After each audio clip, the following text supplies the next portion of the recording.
I heard the dumbest thing I think I've ever heard out of a globe earther last night, trying to explain to me why you can't find the 8 inches curvature per mile. And I've heard people say, well, the earth is a ball, but it's a lot bigger than what would show the 8 inches curvature per mile. Okay, they say, well, it's a lot bigger than that. And I've told them, I said, well, if you make the earth big enough to shrink that 8 inches curvature per mile that has to be there, if the equator is 24,900 miles around like they say it is, you increase the weight and you increase the size and you have to increase the speed that it spins on its axis in 24 hours.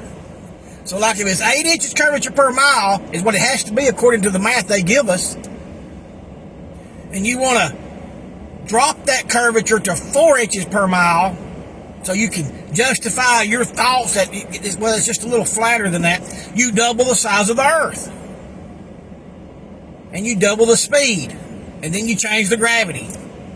And then you'll find out you won't even find 4 inches curvature per mile. You won't find it. It's nowhere. You say, well, let's make it 2 inches. Then you double it again. And I was trying to tell this to this guy last night. It has to be 8 inches curvature per mile to make their math work with the speed of the rotation, the distance from the sun and the moon, and the gravitational pull that they claim is there. This is what that idiot told me. He said, well, you can't detect the curvature because the earth is spinning. And I just looked at him, trying to figure this weirdo out. And he ain't a weirdo, he's just stupid. And I proceeded to tell him, I said, well, it's not about the curvature of the earth, really, or the world being a ball or a sphere out in space, which there's no evidence for that. The only evidence that there's for is that there's no curvature at sea level. And where you might see what you think you're seeing curvature, you're not seeing 8 inches curvature per mile.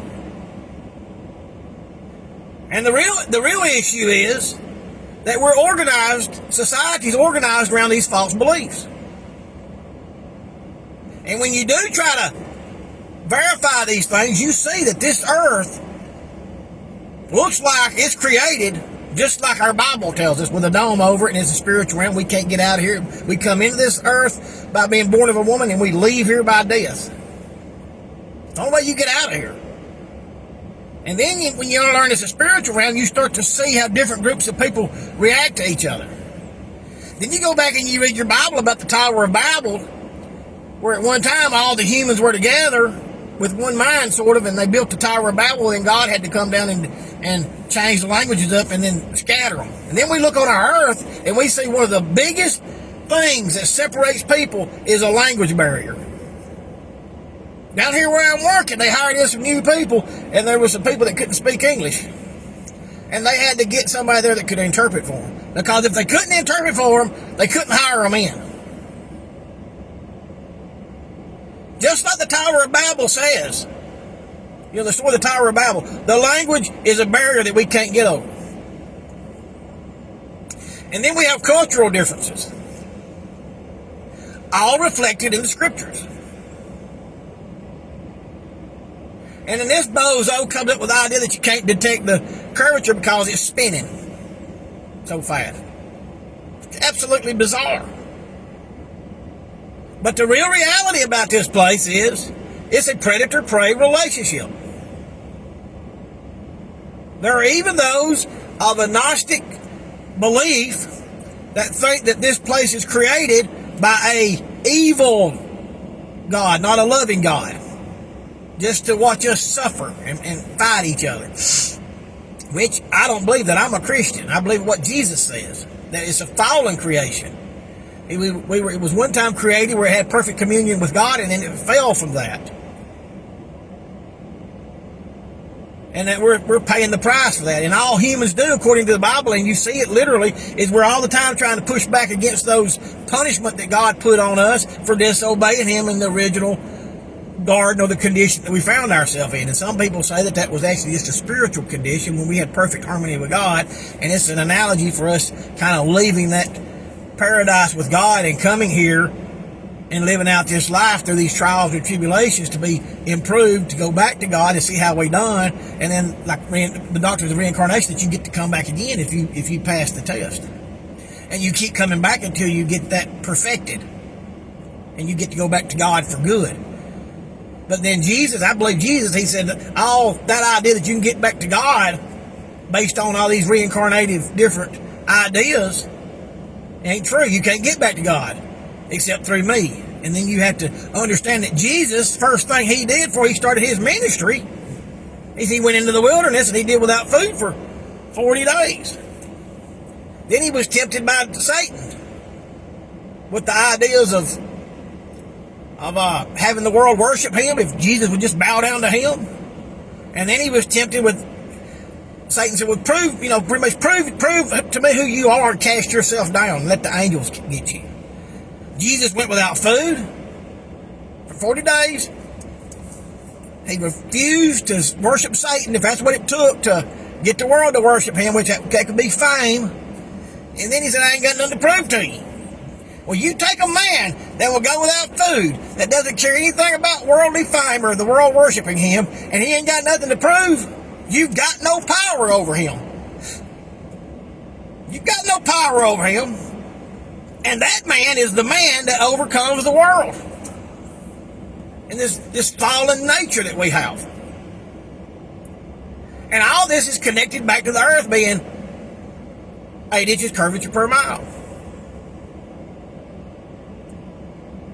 And if we do it like Christ told us, we're going to help other people come to the truth. And the ultimate truth is that Christ died for us and forgave us of our sins. But we have to walk that out.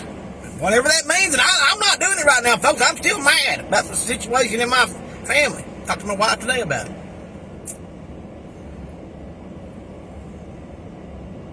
But once you understand that humans are organized around certain false beliefs, or they can be organized around the truth. But the truth is hard to see if you don't search it out. And even those of us that try to explain the truth, we don't always say it right because we can't see the truth. The Bible tells us that I think we said we look through a glass dimly, like looking through a veil. We can't see it. But this society right here is organized around the banking system. And the banking system, through the banking system, people are promised to have status, education, power, and influence. The things that Christ pushed back against during his temptation. And the banking system says, hey, you want status by owning a big fine house? We'll finance that for you. You want status by having a high education? We'll finance that for you. You want status by driving a fancy car? We'll finance that for you. And then they automatically turn you into a slave when you buy into that financing. But then there's others that say, I'm going to get my status by putting my thumb on other people and being in control. And I'll control them by scaring them, making them fearful, not unlike they did with the COVID scare. They're just power-hungry people. But the earth is flat. It's a spiritual realm. And we do have to be organized around certain ideas, but those ideas need to be the truth. And the truth of the situation is this, folks. This flat earth, as it's created, is the worst possible place for a human to be in their physical condition as the weakest creature the Lord created on this earth, except for his mental capacity to create and organize groups to push back against it, which ends up being society. We have to have each other to push back against how harsh the society, the earth is. One man against a bear ain't going to win against that bear. But 20 men with spears that go out after a bear to kill it they can kill that bear. But somebody had to have the sense to build the spear, and then somebody had to organize the hunting party. Because the bear don't need a group to overcome a human. But the human needs a group to overcome these bears in our life. There's some stuff we can handle alone. But we have to do these things the right way, or we just destroy ourselves altogether. And society makes bears out of things that ain't even a bear, like they did with the COVID situation. You're going to die if you don't get that shot. You're going to die if you don't get that shot. And it wasn't even necessary. You're going to die anyway. Jesus voluntarily went to the cross. The Bible tells us you can't keep your life, so why are you trying to save it? By doing things you don't want to do. It says, what did it profit a man to gain the whole world and lose his soul? You're still going to die. Why do you want to lose your soul while you're living? And again, those verses go right back to the fact that this earth is flat and a spiritual realm. That's a spiritual truth. What do you do not to lose your soul and think you're going to gain the world? Jesus went without food for 40 days. I'm a fatso. I'm getting my weight off, Lord willing. I talk about it, and I am down, y'all. I was down to 262 pounds today. And I got up to 288 pounds. I was looking nice, like a big old fat tick. I'm going to get my weight off. I'm going to get that under control. But the earth is flat. It's a spiritual realm, and I'm telling you the truth. And the 8 inches curvature per mile doesn't exist. And we have to have each other to push back against the harshness of creation. Man is the weakest creature here except for our mind, our creative ability, and our ability to organize in groups in the right way. Most of the time the groups are organized in the wrong way. And we're organized around stupid stuff. And therefore you have the society we live in today. And to some degree, the people in charge or the people, our leaders, they have to organize us around stupid stuff because we will not believe the truth. We can't handle the truth. And the ultimate truth is you're going to die. Can't do nothing about it. Y'all have a good night.